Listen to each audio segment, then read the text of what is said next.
खुशी और अमन दोनों ही दिल्ली की एक बहुत बड़ी कंपनी में जॉब कर रहे थे और बहुत खुश थे।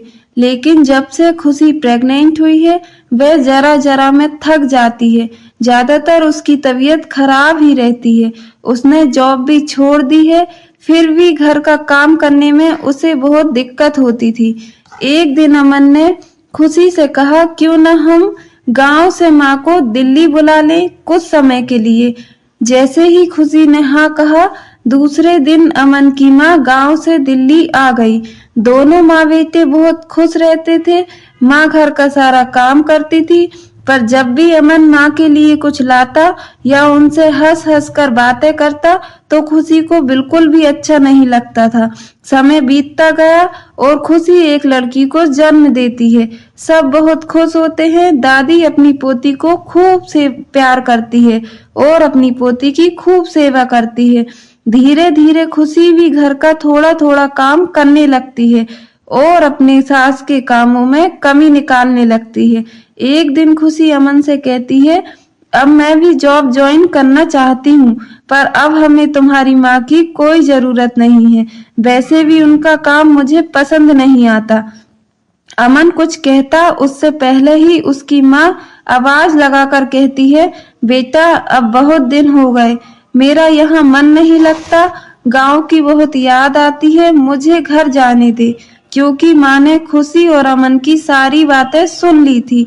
इतना सुनते ही खुशी अमन को बोलती है, जाने दो माँ को घर, माँ को भी घर की याद आ रही होगी। अमन उदास होकर माँ को घर छोड़ आता है। खुशी को एक नौकरानी मिल जाती है जो घर का सारा काम करती है और बच्चे को भी संभालती है और खुशी और अमन जॉब पर जाते हैं।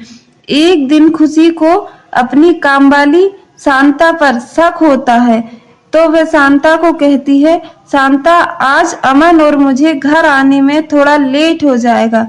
पर वह ये सारी बातें अमन को बताती है कि मुझे शांता का व्यवहार ठीक नहीं लगता और दोनों ही तुरंत घर पहुंच जाते हैं।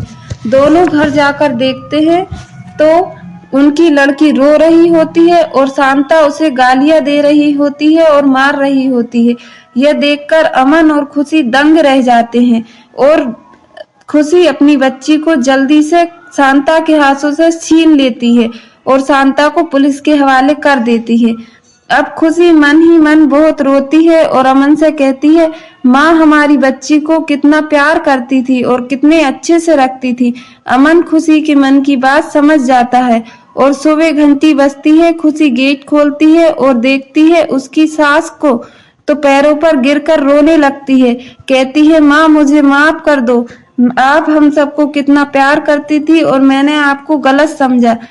तभी माँ कहती है, अब तो मैं अपनी लल्ली के पास ही रहूंगी, चाहे कोई कुछ कहे। यह सुनकर सब हंसने लगते हैं।